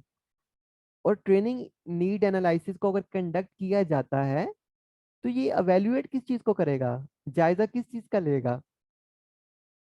और उसके बाद वो कहते हैं कि what are the types of training methods. Training methods के टाइप्स क्या हैं। ये वही जो आपने अभी ऊपर पढ़ा के मैं आया हूँ। और आगे वो कहते हैं कि which training method should be implied for each type of training needs. तो ये है एफपीएससी का क्वेश्चन और इसी पैटर्न पे सेम जो है वो पेपर में आने वाले हैं। तो सबसे पहले हम इसे सॉल्व करते हैं इस क्वेश्चन को स्टेप बाय स्टेप। सबसे पहले हम देखते हैं what is training need analysis. Training need analysis is the process in which the company identifies training and development needs for its employees so that can do their job effectively. It involves a complete analysis of training needs required at various level of organization. वो कहते हैं training need analysis एक process है जिसमें company ये identify करती है कि कंपनी में किन किन लोगों को जो है वो ट्रेनिंग की जरूरत है या किस किस लेवल पे जो है वो ट्रेनिंग की ट्रेनिंग की जो है वो जरूरत है।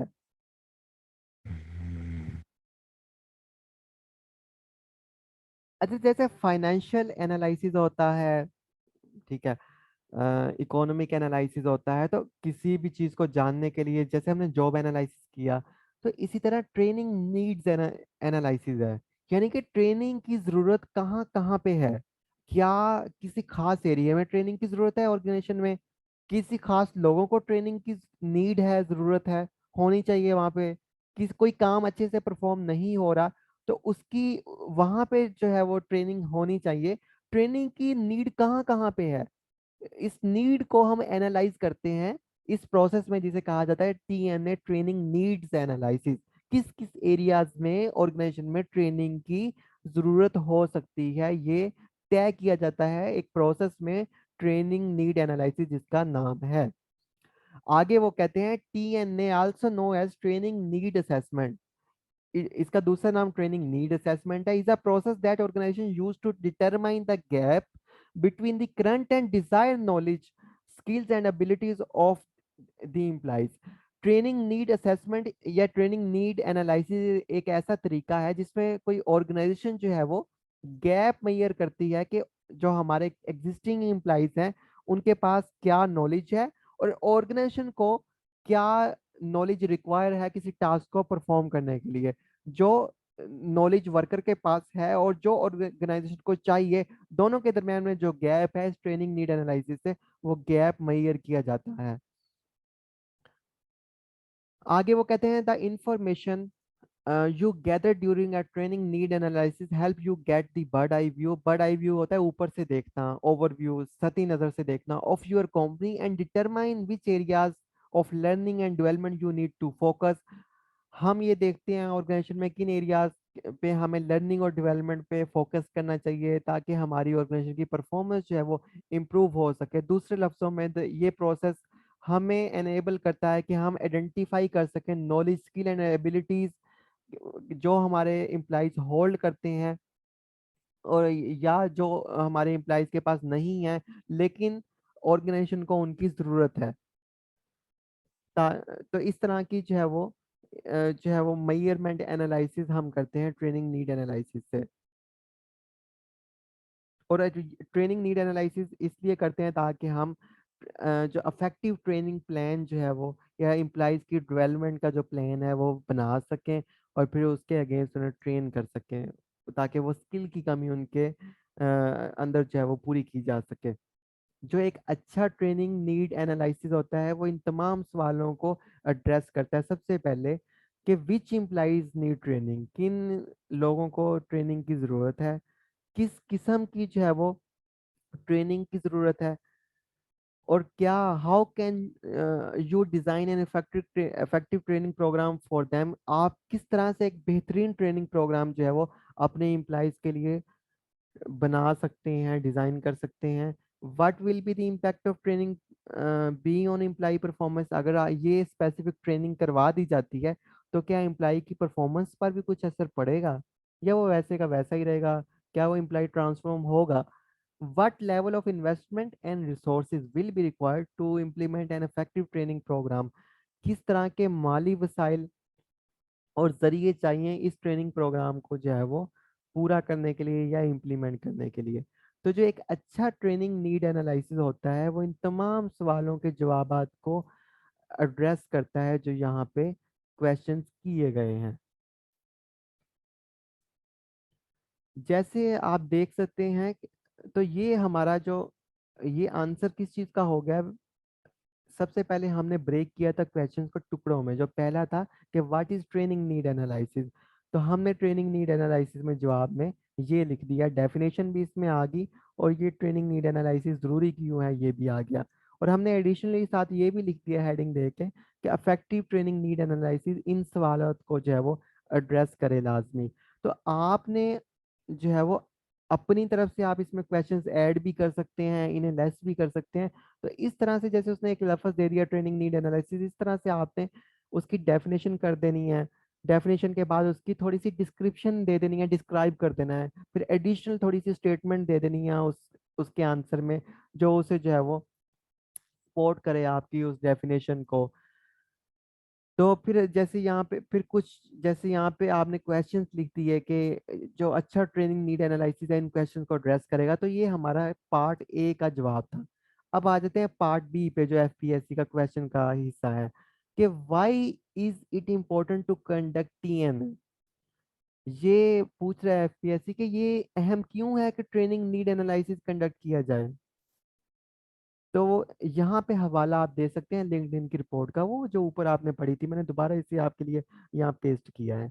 यहाँ आप बता सकते हैं कि हर 4 साल बाद जो है वो, या 3 साल बाद, जो आपके एम्प्लॉइज होते हैं उन्हें अपस्केलिंग या रीस्केलिंग की ज़रूरत पड़ सकती है। अपस्केलिंग का मतलब है कि उन्हें अपनी स्किल्स को अपग्रेड करना पड़ सकता है, या जो उन्होंने ऑलरेडी स्किल्स सीखी हुई हैं तो उन्हें जो है वो दोबारा से रिवाइज करना पड़ सकता है।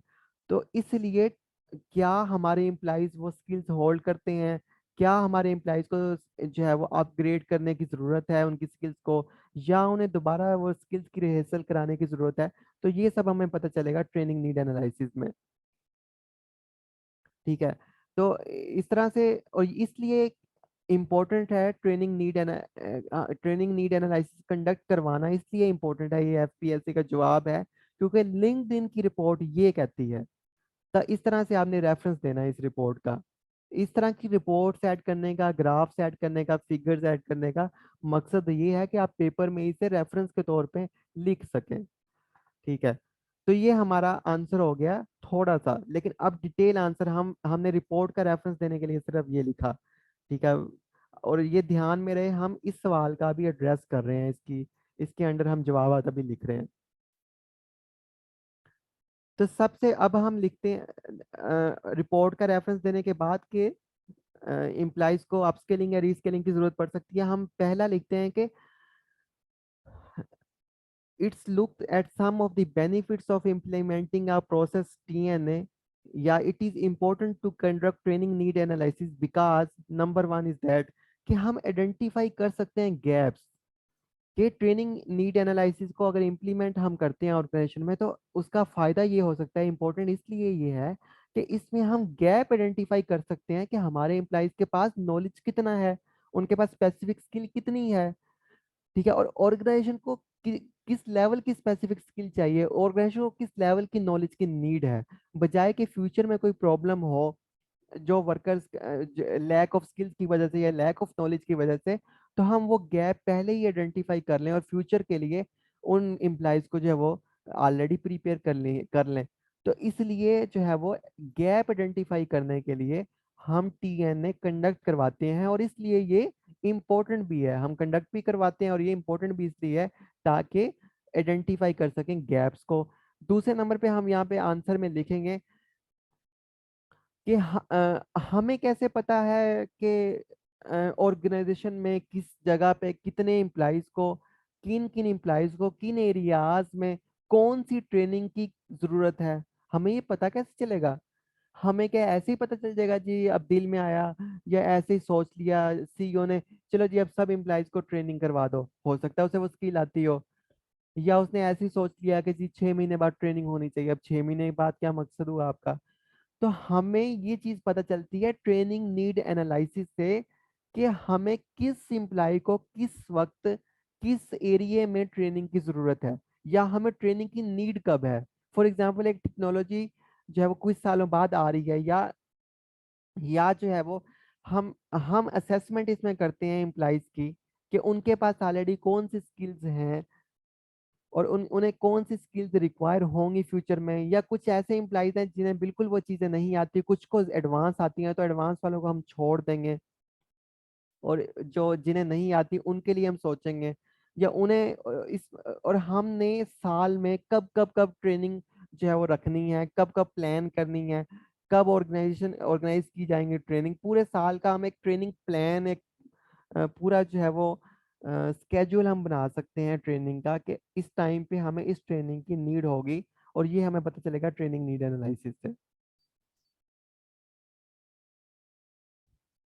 अगर ट्रेनिंग नीड एनालिसिस ना किया जाए फिर तो हम प्लान नहीं कर सकते ना, फिर तो हम पूरे साल की ट्रेनिंग कैसे प्लान करेंगे? ट्रेनिंग नीड एनालिसिस अगर करेंगे तो फिर पूरे साल की ट्रेनिंग हम इजीली प्लान कर सकते हैं। इस हेडिंग का यही जवाब है। तीसरे नंबर पे हम यहाँ पे कह सकते हैं कि आंसर कर सकते हैं कि जो है ट्रेनिंग नीड एनालिसिस कंडक्ट करवाना इसलिए भी इम्पोर्टेंट है क्योंकि ये हाईलाइट कर देता है training you may know you may not have considered, कि हो सकता है हमारा जो ट्रेनिंग डिपार्टमेंट है या हमारा जो एचआर डिपार्टमेंट है वो पहले, जैसे बैंक्स का एचआर डिपार्टमेंट है एग्जांपल के तौर पे, वो पहले कई ट्रेनिंग करवाता रहता है, लेकिन कोई खास ऐसा एरिया जिसमें एम्प्लॉयज को ट्रेनिंग की जरूरत है लेकिन एचआर डिपार्टमेंट को उसका इलम ही नहीं है कि उस एरिया में एम्प्लॉयज की डेफिशिएंसी है, उसे ट्रेनिंग करवानी चाहिए। तो फिर जब ट्रेनिंग नीड एनालिसिस किया जाता है तो फिर वहां से ट्रेनिंग नीड एनालिसिस उन वीक एरियाज को हाईलाइट कर देता है, वो हाईलाइटेड एरिया जो है वो एचआर डिपार्टमेंट के सामने आ जाता है, और फिर वो फोकस करता है कि यहाँ पे इस एरिया में डेफिशिएंसी थी, इस एरिया में ट्रेनिंग करवाने की जरूरत है, और उस जो एरिया जो मिस हो गया था एचआर डिपार्टमेंट से वो उसे भी कंसीडर कर लेता है। तो इसलिए भी जो है वो जो वीक एरियाज हैं, डेफिशिएंसी है जहाँ पे, वो खुद ब खुद एरियाज हाईलाइट हो जाते हैं ट्रेनिंग नीड एनालिसिस के प्रोसेस के दौरान, इसलिए ये कंडक्ट करवाना इम्पोर्टेंट है।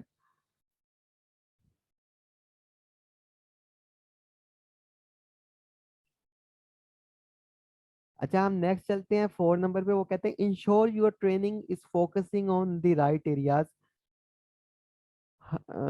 ट्रेनिंग नीड एनालिसिस इसलिए भी किया जाता है ताकि जहाँ पे ट्रेनिंग की नीड है या सही सिमत में जो है वो ट्रेनिंग करवाई जा सके, किन एरियाज में कमी है, किन एरियाज में इश्यूज हैं, प्रॉब्लम्स हैं, उन प्रॉब्लम्स को टैकल करने के लिए उन्हीं एरियाज को फोकस करके ट्रेनिंग करवाई जा सके, राइट एरियाज में ही ट्रेनिंग का पिन पॉइंट फोकस हो। तो जो सही एरियाज में ट्रेनिंग, सही एरियाज कौन से हैं, किन एरियाज में ट्रेनिंग की एसेंशियल नीड है, तो वो हमें सिर्फ पता चलेगा जब तमाम एनालिसिस किया जाएगा, और उस एनालिसिस को हम कहते हैं ट्रेनिंग नीड्स एनालिसिस। और 5 नंबर पे वो कहते हैं कि help to decide who should attend which training session. अब हो सकता है कि कंपनी में 1000 वर्कर हैं, उनमें से 50 ऐसे वर्कर हैं जो बहुत अच्छे जो है वो स्किलफुल हैं, उन्हें जरूरत ही नहीं है ट्रेनिंग की, बल्कि वो ट्रेनिंग दूसरों को करवा सकते हैं। तो क्या ऑर्गेनाइजेशन 50 वर्कर को भी ले और उनका भी टाइम वेस्ट करे, प्रोडक्शन एरिया का भी टाइम खराब हो? तो जो है, जिन लोगों को ऑलरेडी कंप्यूटर स्किल है, उन्हें तो ट्रेनिंग की जरूरत ही नहीं है। तो सिर्फ उन लोगों को ट्रेनिंग की जरूरत है जिनके पास वो स्किल नहीं है। फॉर एग्जाम्पल, जैसे एफबीआर में आप जाते हैं और एक बंदे ने ऑलरेडी एमसीएस किया हुआ है, उसे कंप्यूटर की पूरी ग्रिप है, तो उसे तो कंप्यूटर ट्रेनिंग की जरूरत नहीं है ना। और एक बंदा जिसे आता ही नहीं है कंप्यूटर, जरूरत तो उससे है, तो राइट पर्सन को चूज किया जाता है जिसे ट्रेनिंग की नीड हो। तो और कौन सा सेशन में उसे रखना है, और मतलब डिफरेंट ट्रेनिंग सेशंस अरेंज किए जा सकते हैं डिफरेंट स्किल्स के ऊपर। एक कंप्यूटर स्किल्स के ऊपर, एक एक जो है वो सॉफ्ट स्किल्स में कम्युनिकेशन स्किल्स के ऊपर अरेंज किया जा सकता है। तो जिसे बोलना, एटीट्यूड, बिहेवियर अच्छा नहीं है, उसे सॉफ्ट स्किल्स वाले सेशन में भेजा जा सकता है, और जिसे कंप्यूटर नहीं आता उसे जो है कंप्यूटर ट्रेनिंग सेशन में भेजा जा सकता है। तो इस तरह से हम यहाँ पे ट्रेनिंग नीड एनालिसिस इसलिए भी इम्पोर्टेंट है कि हम यहाँ पे इजीली डिसाइड कर लेते हैं कि किन एरियाज में किन लोगों को किस टाइम ट्रेनिंग की जरूरत है। और आगे वो कहते हैं कि help you to prioritise training needs. अब बहुत सारी चीज़ें एसोसिएटेड होती हैं एम्प्लॉयज़ की परफॉर्मेंस के साथ, लेकिन कुछ ऐसी चीज़ें हैं कि जो बहुत ही ज़्यादा इंपॉर्टेंट हैं। मतलब कुछ ऐसी स्किल्स हैं जो एम्प्लॉयज़ को लाजमन आना चाहिए, उसके बगैर काम चल ही नहीं सकता ऑर्गेनाइजेशन का। ऑर्गेनाइजेशन का काम डिपेंड ही उन स्किल्स पे करता है। जैसे मिसाल के तौर पे, अब एक एफबीआर में आप भर्ती होते हैं, कम्युनिकेशन स्किल है कि आपका बिहेव दूसरों से अच्छा हो। एक है, एक असेसमेंट स्किल है, या फिर एक कंप्यूटर स्किल है। तो सबसे पहले तो आपका काम टैक्स असेसमेंट है, तो आपको असेसमेंट स्किल सबसे पहले सिखाई जाएगी कि इसके बगैर तो इंस्पेक्टर काम ही नहीं कर सकता, वो तो बैठा रहेगा, उसे काम ही नहीं आता होगा असेस कैसे करना है अकाउंट्स को, चीज़ों को, ईटीसी। तो इस तरह से हमें पता चल जाता है ट्रेनिंग नीड एनालिसिस से कि सबसे ज़्यादा प्रायोरिटी वाला एरिया कौन सा है, जिसे फर्स्ट नंबर पे रखना चाहिए।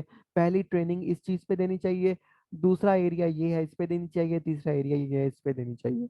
तो हम प्रायोरिटाइज कर सकते हैं चीज़ों को उनकी जो है वो इम्पोर्टेंस के हिसाब से। और ये हमें तभी पता चलेगा जब एक सर्वे होगा। और सर्वे कब होगा? जब एनालिसिस होगा, और एनालिसिस कहलाता है टीएनए। और इसलिए ये इम्पोर्टेंट है, और इसलिए ये जो है वो कंडक्ट किया जाता है। तो अब ये जवाब बनते हैं आपके इस पार्ट बी का सिर्फ। अगर आप में एनालिटिकल स्किल्स हैं तो जितना मर्जी से बढ़ाते जाएं, इसे एक्सपेंड करते जाएं, पॉइंट्स ऐड करते जाएं, जितनी भी आपके जहन में चीज़ें आती हैं यहाँ पे लिखते जाएं। अब इन पॉइंट्स को याद करने की ज़रूरत नहीं है, ना ही आपको कहीं मिलेंगे। अच्छा, अब आ जाते हैं सी में। तो थोड़ा सा मुझे रिव्यू करना पड़ेगा दोबारा से कि हमारे पास एफपीएससी का ये क्वेश्चन था, उसे मैंने 6 हिस्सों में ब्रेक कर लिया। सेम क्वेश्चन क्वेश्चन को 6 पार्ट्स में ब्रेक कर दिया। What is training need analysis हमने पढ़ लिया, हमने लिख लिया। दूसरा, why is it important to conduct it, ये अभी हमने पढ़ा है। और अब हम पढ़ने जा रहे हैं व्हाट शुड इट एवेल्युएट। यानी जो ट्रेनिंग नीड एनालिसिस है वो एवेल्युएट क्या करेगा, जायजा किस चीज का लेगा। ट्रेनिंग नीड एनालिसिस एक प्रोसेस है, ये प्रोसेस किस चीज का जायजा लेगा, वो ये पूछ रहा है एफपीएससी वाला बंदा कि ये किस चीज का जायजा लेगा ये प्रोसेस। तो हमने अभी जो पढ़ा है, हमने ये पढ़ा कि जो ट्रेनिंग नीड एनालिसिस प्रोसेस है, ये इम्पोर्टेंट क्यों है कि इसे कंडक्ट किया जाए, क्यों इम्पोर्टेंट है। अब हम पढ़ रहे हैं कि ये जायजा किस चीज का लेगा। तो अब यहाँ पे आपने मोल्ड करना है। अब ये आप में कैपेबिलिटी होनी चाहिए कि जो यहाँ चीजें हमने सारी लिखी हुई हैं, जो अभी हमने पढ़ी हैं, उसे मोल्ड करके, लफ्ज तब्दील करके इसका आंसर बना दें। ये स्किल मैं चाहता हूँ कि आप में हो, ये स्किल मैं चाहता हूँ कि आईएआर एकेडमी के स्टूडेंट्स में हो। इसलिए मैं फंडामेंटल्स को और बाकी चीज़ों को लेके चल रहा हूँ। अब मैं इसकी डिटेल नहीं लिखने वाला। अब आप यहाँ पे मेरा साथ देंगे, चैट बॉक्स भी हाजिर है आपके लिए। तो वो कहता है कि what should it evaluate, training need analysis क्या अवेल्युएट करेगा, किस चीज का वो जायजा लेगा। तो हमने जो ऊपर सारी चीजें लिखी उन्हीं से पॉइंट्स मैंने बनाए हैं, आप ही यहाँ पे चैट बॉक्स में पॉइंट्स बनाए। हम ये कहते हैं कि पहले ऊपर हमने लिखा था इंपॉर्टेंट इसलिए ट्रेनिंग नीड एनालिसिस, क्यों ये जो है वो गैप्स को मेजर करेगा। ठीक है, नॉलेज गैप्स को या स्किल गैप को। तो उसी पॉइंट को मैंने रीशेप कर दिया, मैंने लिख दिया कि अवेल्युएट कॉम्पिटेंसीज गैप्स, या आप इसे कह सकते हैं अवेल्युएट स्किल गैप को जो है वो ये ट्रेनिंग नीड एनालिसिस अवेल्युएट करेगा। यानी ट्रेनिंग नीड एनालिसिस अवेल्युएट करेगा ऑर्गेनाइजेशन में कॉम्पिटेंसीज गैप्स को, या ट्रेनिंग नीड एनालिसिस दूसरे नंबर पे अवेल्युएट करेगा, जायजा लेगा स्किल गैप्स को। ठीक है, और ट्रेनिंग नीड एनालिसिस जो है वो डिटरमाइन करेगा परफॉर्मेंस गैप्स को। ठीक है, और उसके बाद एक और मैंने पॉइंट लिख दिया, ट्रेनिंग नीड एनालिसिस जो है वो एवेल्युएट करेगा कि when training would be needed और ऑर्गेनाइज, कि कब ट्रेनिंग की जरूरत है या कब उसे ऑर्गेनाइज होना चाहिए, या evaluate in which important areas training should be required. Training need analysis ये चीज़ों को एवेल्युएट करेगा कि किन एरियाज में ट्रेनिंग जो है वो एसेंशियल है और रिक्वायर है, और कब होनी चाहिए, और किन लोगों को वो ट्रेनिंग होनी चाहिए। ठीक है, इन सब चीज़ों का अंदाजा लगाएगा, जायजा लेगा, इस चीज़ों को एवेल्युएट करेगा कौन, ट्रेनिंग नीड एनालिसिस। और आगे वो कहते हैं कि evaluate which skills will be essential future before that time we can prepare our employees in advance। यानी कि सिंपल अगर इसे कहें तो evaluate essential future skills। तो ट्रेनिंग नीड एनालिसिस evaluate करेगा essential future skills को, जो फ्यूचर में होनी है, और उन्हें आज पहले वो evaluate कर लेगा, जायजा उनका ले लेगा। तो ट्रेनिंग नीड एनालिसिस में तो मैंने सारे का सारा ये जो ऊपर अभी पढ़ाए हैं आपको, ये 6 points, identify training needs, identify gaps, तो इसी को मैंने मोल्ड कर दिया, उसकी शक्ल चेंज कर दी और दूसरे क्वेश्चन का आंसर दे दिया। यहाँ पे फिर मैं रिपीट करता चलूँ, सारे सोए हुए हैं क्लास में, कि why is it important to conduct TNA। ये अहम क्यों है कि ट्रेनिंग नीड एनालिसिस कंडक्ट किया जाए, ये क्यों अहम है, इसका ये सवाल था FPSC का। तो उसके जवाब में मैंने लिखा कि इसलिए अहम है कि आइडेंटिफाई कर सकें हम गैप, इसलिए अहम है कि हमें जो है वो ट्रेनिंग का प्लान हम बना सकें। ठीक है, तो हम अब दूसरे सवाल का आंसर अगर देना चाहें तो हम लिख सकते हैं कि ये जो वहां पे तीसरा हमारा सवाल था कि ये अवेल्युएट क्या करेगा, ट्रेनिंग नीड एनालिसिस क्या चीज अवेल्युएट करेगा, तो हम जवाब में कह सकते हैं कि ट्रेनिंग नीड एनालिसिस जो है वो जो स्किल गैप है उन्हें एवेल्युएट करेगा, जो नॉलेज गैप है उन्हें एवेल्युएट करेगा। ठीक है, कब जो ट्रेनिंग प्लान जो है वो उसकी टाइमलाइन जो बननी है, कब टाइमलाइन होनी चाहिए, किस टाइम ट्रेनिंग होनी चाहिए, टाइम किस टाइम ट्रेनिंग की जरूरत है, evaluate the timeline, evaluate the right time for training. तो इन्हीं चीजों का मोल्ड करके तीसरे का भी जवाब बना सकते हैं। और अवेल्युएट करेगा कि किन एरियाज में ट्रेनिंग चाहिए, किन एरियाज में ट्रेनिंग की फोकस जरूरत है, फोकस होना चाहिए, किन एरियाज में ट्रेनिंग की नीड्स हैं, ये सारी चीजें अवेल्युएट करेगा क्या, ट्रेनिंग नीड एनालिसिस। तो ये मैंने ऊपर वाली सारे पॉइंट्स उनको चेंज कर दिया। सवाल फिर ये था, अगर ये समझ आपको ना आया तो मैं फिर इसे इसे रिपीट करूंगा अभी दोबारा पूरा लेक्चर। तो व्हाट शुड इट एवेल्युएट, ये था हमारा तीसरा टुकड़ा है सवाल का, कि क्या एवेल्युएट करेगा TN। तो हमने यहाँ पे पहला पॉइंट यहाँ पे लिखा, इसके नीचे आप डिटेल में डिस्क्रिप्शन काफी सारी लिख लीजिएगा, ये अभी मैंने पॉइंट्स लिखे हैं सिर्फ। तो कंपिटेंसीज गैप्स को एवेल्युएट करेगा, स्किल गैप्स को एवेल्युएट करेगा, परफॉर्मेंस गैप्स को एवेल्युएट करेगा, ट्रेनिंग कब रिक्वायर है या कब ऑर्गेनाइज करवाई जानी चाहिए उसे एवेल्युएट करेगा, उसका जायजा लेगा। यानी एवेल्युएट का ये मतलब होता है अंदाजा लगाना, कौन से इंपॉर्टेंट एरियाज हैं जहाँ ट्रेनिंग रिक्वायर है उस चीज को एवेल्युएट करेगा। तो इस तरह ऊपर वाला जो जवाब है सारे के सारे उसे ही रीशेप और रीमोल्ड करके हमने जो है वो एवेल्युएट का आंसर दे दिया है। ऊपर वाले सवाल में इंपॉर्टेंस था कि कंडक्ट क्यों होनी चाहिए ट्रेनिंग, और यहाँ पे है एवेल्युएट क्या करेगी ट्रेनिंग नीड एनालिसिस।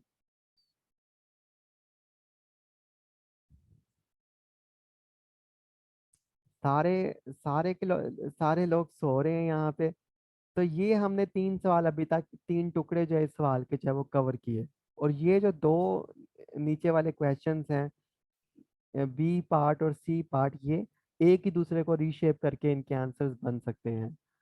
लफज इंपॉर्टेंस को रिप्लेस करना है हमने एवेल्युएट से।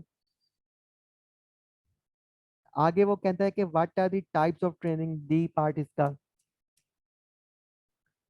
टाइप्स ऑफ ट्रेनिंग में मैंने ऊपर जो मेथड्स पढ़ाए हैं आपको सारे के सारे, वो आप टाइप्स ऑफ ट्रेनिंग में लिख सकते हैं, और हर मेथड की जो है वो डिटेल आप लिख सकते हैं। फिर थोड़ा सा मैं आपको बता दूं, ये जो पीछे मैंने आपको यहाँ पे 6 पॉइंट्स लिखे थे, 1 2 3 4 5 6, इसके आंसर में, और उन पॉइंट्स के आगे डिटेल्स लिखी थी। लेकिन यहाँ पे मैंने जो है पॉइंट सिर्फ लिख दी हैं, आगे डिटेल्स नहीं लिखी। तो यहाँ जैसे कंपिटेंसी गैप्स है, तो इसमें डिटेल आप जितनी मर्जी नीचे लिखते हैं, इसकी डिटेल लिखते हैं, इसकी लिखते हैं, इसकी लिखते हैं।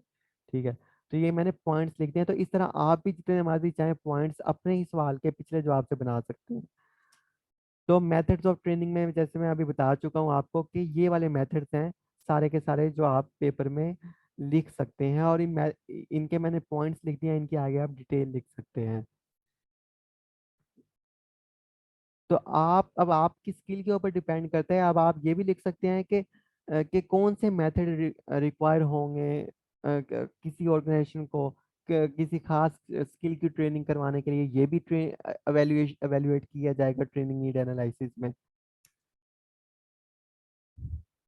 अच्छा, आगे वो लास्ट पार्ट में वो पूछता है कि which training method should be implied for each type of training needs. कौन से ट्रेनिंग मेथड रिक्वायर होंगे हर तरह की हर टाइप की ट्रेनिंग के लिए। अब एग्जाम्पल के तौर पे मैं आपको बताता हूँ, जैसे कि ये स्किल सिखानी है किसी बंदे को। ठीक है, कि किसी जो जो वर्कर्स हैं, बहुत सारे कंपनी में काम करते हैं, उन्हें स्किल सिखानी है। तो गाड़ियों वाली कंपनी है, तो यहाँ पे जो ग्रुप को बुलाया जाएगा, पूरा उन्हें वर्कशॉप में ले जाया जाएगा, तो यहाँ पे इनकी ग्रुप ट्रेनिंग होगी। ठीक है, या इंस्ट्रक्टर मौजूद होगा, तो इंस्ट्रक्टर के सामने इन्हें प्रैक्टिकल अमलन उस स्किल की ट्रेनिंग दी जाएगी कि इस तरह आपने इंजन को सही करना है। अगर कंप्यूटर ट्रेनिंग है, तो सीबीटी होगी, कंप्यूटर बेस्ड ट्रेनिंग होगी, कंप्यूटर पे बिठा के वो स्किल सिखाई जाएगी। अब ये तो नहीं हो सकता ना कि क्लासरूम में बिठा के जो है वो, सॉरी, क्लासरूम में जो है वो टीच करके एम्प्लॉयज को कंप्यूटर के बारे में बताया जाए, ऐसे नहीं होगा। बल्कि अगर कंप्यूटर की स्किल है तो उन्हें कंप्यूटर पर ट्रेनिंग दी जाएगी। और इसी तरह अगर कोई नॉलेज डिलीवर करना है, तो फिर वो इंस्ट्रक्टर लेड ट्रेनिंग हो सकती है, जहाँ पर टीचर्स खड़ा हो के क्लास को, या एक्सपर्ट खड़ा होके सामने जो सेशन है उसे एड्रेस करेगा और उन्हें ट्रेन करेगा। तो ये था सारे का सारा ट्रेनिंग नीड एनालिसिस। और ये 5 के 5 हिस्से सवाल के जो एफपीएस ने दिया। तो जैसे हमने यहाँ पे देखा कि इस तरह से आपने अटेम्प्ट करना है इन सवालों को। तो हमने जो पूरा आज पढ़ा ट्रेनिंग नीड, ट्रेनिंग डेवलपमेंट, और उसके अंदर जितनी सारी चीजें हमने पढ़ी, लास्ट में हमने ट्रेनिंग नीड एनालिसिस पढ़ा, मतलब आज के पूरे टॉपिक में हमने जितनी भी चीजें पढ़ी, अगर ये हमें पता है कि ये एक तरीकाकार है, प्रोसेस है ट्रेनिंग और डेवलपमेंट का, जो किसी ऑर्गेनाइजेशन में परफॉर्म किया जाता है। ठीक है, अगर आपको कहा जाए कि जो पूरा आपने ट्रेनिंग और एंड डेवलपमेंट पढ़ा, उसे आप एक एक चार्ट में, एक फ्लो चार्ट में बनाएं, तो आप इस तरह से उसे बना सकते हैं। जैसे एग्जांपल के तौर पे, कि सबसे पहले ट्रेनिंग एंड डेवलपमेंट में हम क्या करते हैं, स्टेप्स में पहला स्टेप हम करते हैं असेसिंग ट्रेनिंग नीड्स, के ट्रेनिंग नीड्स की कब ज़रूरत है उन्हें असेस करते हैं। और ये कैसे होती हैं, ट्रेनिंग नीड एनालिसिस के थ्रू। उसके बाद हम देखते हैं कि रेडीनेस करते हैं, इंश्योर के ट्रेनिंग जो प्रोग्राम है उसे जो है वो उसके लिए तैयारी की जा सके। फिर हम जो है वो ट्रेनिंग प्रोग्राम बना लेते हैं, उसके मकासद तय कर लेते हैं, और फिर मेथड का कौन से हमने इस्तेमाल करने हैं उस ट्रेनिंग को कंडक्ट करने के लिए, उन ट्रेनिंग मेथड के बारे में हतमी फैसला कर लेते हैं। उसके बाद हम जो है वो इम्प्लीमेंट कर देते हैं उस ट्रेनिंग प्रोग्राम को, यानी कंडक्ट करवा देते हैं। फिर वो शुरू हो जाता है, और ट्रेन करना शुरू कर दिया जाता है एम्प्लॉयज़ को। जब ट्रेनिंग मुकम्मल हो जाती है, तो फिर हम अवेल्युएट करते हैं एम्प्लॉयज़ को और अपनी ट्रेनिंग को, कि क्या हमारी ट्रेनिंग ने इम्पैक्ट डाला एम्प्लॉयज़ की परफॉर्मेंस पे, उनकी इम्प्रूवमेंट हुई हमारी ट्रेनिंग के ज़रिए। और फिर हमारी ट्रेनिंग में अगर कोई कमियां कोताहियां हैं, तो एम्प्लॉयज़ से हम फीडबैक लेते हैं कि हमें राय दें अपनी, ताकि हम आपकी राय के ज़रिए अपनी ट्रेनिंग के अमल को बेहतर बना सकें। तो यानी ये पूरा क्रक्स हो गया आज के सेशन का कि किस तरह जो ट्रेनिंग और डेवलपमेंट का प्रोसेस है किसी ऑर्गेनाइजेशन में मुकम्मल होता है, चलता है, सरंजाम दिया जाता है। और इससे आप इस तरह से भी कर सकते हैं। ये तो एक फ्लो चार्ट मतलब डाउन दी लाइन एक एरोस की शक्ल में था। तो इस तरह के फ्लो चार्ट्स मेरा ये विश है, मेरा ये दिल है कि एक सेशन समझने के बाद इतना मैं आपको इजी समझाऊं कि आप ये चीज़ें खुद बना पाएं अपने लफ्ज़ों में। अब ये सारे जो वर्ड्स हैं आप उन्हें चेंज कर सकते हैं, यहाँ पे चेंज कर सकते हैं, लेकिन कॉन्सेप्ट आपके पास होना चाहिए जस्ट। अब यार इस तरह से भी आप एक एक जो है वो साइकिल बना सकते हैं कि आपको कहा जाए कि ट्रेनिंग एंड डेवलपमेंट का साइकिल क्या होता है। अब पेपर में आप अगर साइकिल बनाते हैं और ट्रेनिंग एंड डेवलपमेंट का क्वेश्चन आता है तो बाकियों से तो डिफरेंट होगा ना ये। या आप फ्लो चार्ट बना लेते हैं। अब सिंपल वो कहता है कि आइडेंटिफाई ट्रेनिंग नीड्स, वही जो पीछे पड़ी हैं कि हम मकासद तय करेंगे क्या है ट्रेनिंग के, फिर ट्रेनिंग मेथड तय करेंगे कौन सा होगा, फिर conduct and deliver training, simple, और उसके बाद एवेल्युएट करेंगे परफॉर्मेंस को। अब यहाँ पे आप इस चीजों सर को, स्लाइड नहीं मूव हो रही।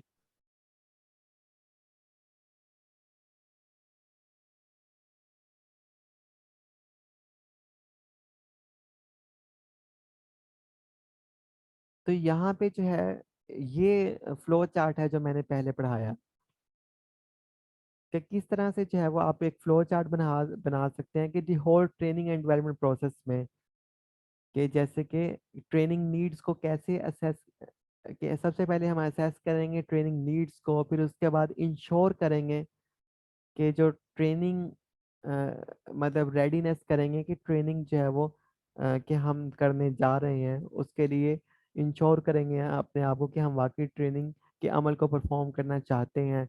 फिर प्लान करेंगे ट्रेनिंग प्रोग्राम, उसके बाद ट्रेनिंग के मकासद तय करेंगे, फिर मेथड कौन सा इस्तेमाल होगा ट्रेनिंग का अमल करवाने के लिए। फिर फाइनली वो दिन और वो हफ्ता आ जाएगा जिस हफ्ते में हम एम्प्लॉयज़ की ट्रेनिंग का अमल शुरू कर देंगे और उन्हें ट्रेन करना स्टार्ट कर देंगे। फिर जब ट्रेनिंग ख़त्म हो जाएगी तो हम उसके रिजल्ट्स को एवेल्युएट करेंगे कि उनकी परफॉर्मेंस के ज़रिए कि उन्होंने अपनी वर्क प्लेस पे जाके, काम की जगह पे जाके जो है वो बेहतर काम सर अंजाम दे रहे हैं, कुछ उनका काम बेहतर तरीके से परफॉर्म हो रहा है, कुछ वो उनकी जो जो है मतलब के रिजल्ट्स जो है उनके काम को करने के जो जो आउटपुट्स हैं वो हमें ज़्यादा मिल रही हैं या बेकार गई हमारी ट्रेनिंग। तो अगर हमारी ट्रेनिंग के अमल में कोई कमियां कुताहियां हैं तो हम एम्प्लॉइज से फीडबैक लेंगे कि हम अपनी ट्रेनिंग को किस तरह इम्प्रूव कर सकते हैं, किस तरह इसे जो है वो बेहतर बना सकते हैं। तो इस तरह से आप एक, ये है पूरा ट्रेनिंग एंड डेवलपमेंट का पूरा एक flow chart. Flow chart means जैसे पानी फ्लो होता है ऊपर से नीचे, इस तरह ये फ्लो हो रहा है जीरो स्टेप से लास्ट स्टेप की तरफ, पहले स्टेप से आखिरी स्टेप की तरफ।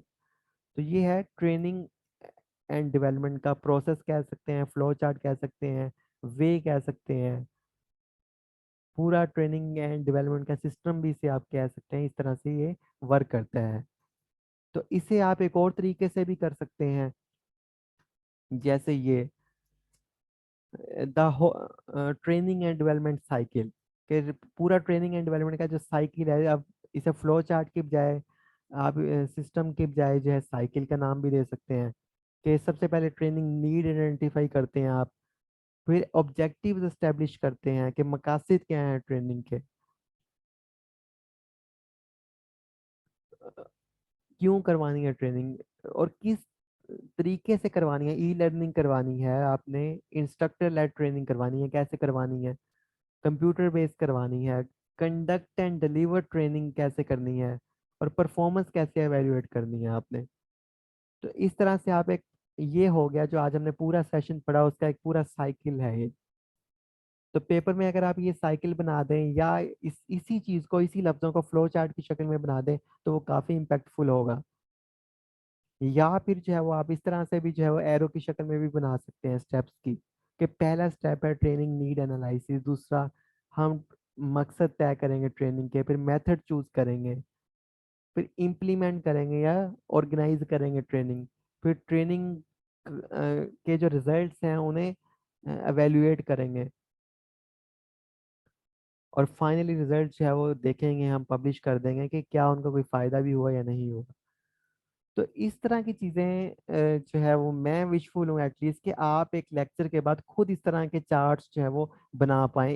अगर आपको पॉइंट्स बनाने का वो है तो इस तरह के आप बना पाए पॉइंट्स, कि कोई भी क्वेश्चन आ जाए तो इस तरह से आप उसे कर पाए, तो फिर ही आप यूनिक हो सकते हैं दूसरों से पेपर में। वैसे तो फिर वैसे तो सारे सिंपल लिखेंगे।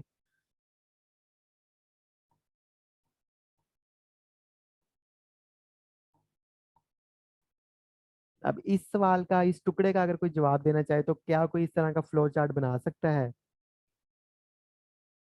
इस सवाल के आंसर में? फ्लो चार्ट बना सकता है या प्रोसेस बना सकता है डाउन दी लाइन जैसे मैंने बताया, या साइकिल बना सकता है या एरो बना सकता है इसके जवाब के लिए? ये असल में आएगा तब आपको जब आप प्रैक्टिस करेंगे पेपर पे ज्यादा से ज्यादा।